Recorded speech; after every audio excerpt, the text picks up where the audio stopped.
चुनाव अमेरिका में और खुशियां आजमगढ़ में।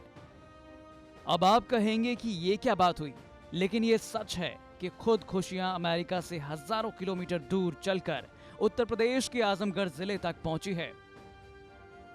दरअसल अमेरिका में राष्ट्रपति के चुनाव होने हैं, जिसके दौरान अमेरिका की डेमोक्रेटिक पार्टी के राष्ट्रपति पद के उम्मीदवार जो बिडेन ने चुनावी कैंपेन की जिम्मेदारी भारतीय मूल के फ्रैंक इस्लाम को सौंपी है। साथ ही अमेरिका में रह रहे भारतीय समुदाय को इस चुनाव में डेमोक्रेटिक पार्टी के पक्ष में वोट डालने के लिए लोगों को तैयार करने का जिम्मा भी मिला है। इतना ही नहीं, फ्रैंक इस्लाम को मेरीलैंड जैसे महत्वपूर्ण स्टेट की जिम्मेदारी भी सौंपी गई है। जानकारी मिलने के बाद फ्रैंक इस्लाम के परिवार के लोगों में खुशी का माहौल है और इस मामले पर परिवार के लोगों का क्या कहना है, जरा सुनिए। मुझे ये कहना है कि भाई मुझे बहुत खुशी है कि वो उन 5 लोगों की कैंपेन लिस्ट में है, जो बाइडेन की कैंपेन लिस्ट में। तो ये एक हम लोगों के लिए गर्व की बात है कि भाई मैरीलैंड जो स्टेट है उसमें उनको इस चीज़ के लिए सम्मानित मतलब चुना गया।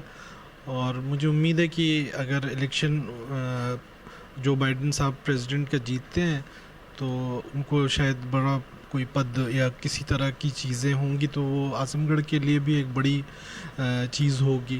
बहुत दिनों से डेमोक्रेटिक पार्टी के बहुत करीब रहे हैं और ओबामा साहब के साथ इंडिया में जो आए थे चीफ गेस्ट के हैसियत से, ओबामा साहब तो उसके डेलीगेशन के पार्ट थे और उसको वाइट हाउस वो वहाँ से उनकी लिस्ट में नाम आया और साथ में आए भी थे।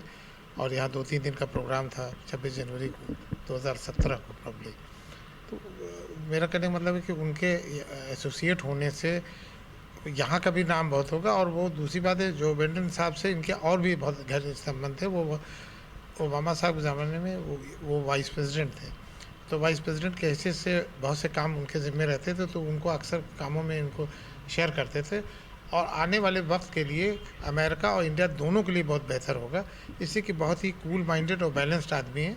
अभी आपने देखा कुछ वहाँ पे भी ब्लैक्स एंड वाइट्स का झगड़ा हुआ था, तो ये बहुत ही बैलेंस आदमी है और ये उम्मीद की जा रही है कि ये देश को बहुत अच्छे से चलाएंगे। तो उनके एक सलाहकार की हैसियत से करीब रहेंगे। कौन पद मिलेगा नहीं हम नहीं बता सकते, लेकिन ये कि करीब रहने से हम लोग को भी और हमारे ज़िले को और देश को दोनों को फ़ायदा होगा। हाँ, बहुत खुशी हुई कि वो आज़मगढ़ के फ्रैंक इस्लाम हमारे घर के, हमारे ख़ानदान के इतनी ऊंचाई तक पहुंच गए। हम लोगों की इस बात का बहुत वो है और अगर जीत जाएंगे तो और भी खुशी होगी। अच्छा, आप लोगों की बातचीत क्या होती रहती है? क्या आपको हर तरह की बात होती है, घरेलू भी होती है हर तरह की। हम उनके घर भी जा चुके हैं, रह भी चुके हैं। हाँ, बहुत सब जैसे ख्याल भी किया, बहुत खातिर भी किया, हर तरह की बातें भी की, सब घुमाया फिराया। बता दें कि नवंबर 2020 में अमेरिका में होने वाले राष्ट्रपति के चुनाव में डेमोक्रेटिक पार्टी के उम्मीदवार जो बिडेन को मेरीलैंड में ट्रंप के ऊपर जबरदस्त बढ़त दिख रही है। फ्रैंक इस्लाम की पहचान न सिर्फ पूरे अमेरिका में बल्कि दुनिया भर के बड़े उद्योगपति, निवेशक एवं परोपकारी नागरिक के रूप में होती है। फ्रैंक इस्लाम QSS ग्रुप इंक के संस्थापक और CEO हैं। इस्लाम पूर्व अमेरिकी राष्ट्रपति बराक ओबामा के भी काफी करीबी माने जाते थे। बराक ओबामा ने इन्हें 2013 में John F Kennedy Center of बीकॉम इन आर्ट्स के न्यासी बोर्ड के जनरल ट्रस्टी नियुक्त किया था। और इस बार के राष्ट्रपति के चुनाव में फ्रैंक इस्लाम की जिम्मेदारी डेमोक्रेटिक पार्टी के उम्मीदवार के चुनावी खर्चे के लिए फंड जुटाना है। आजमगढ़ से राजीव कुमार की रिपोर्ट, यूपी तक।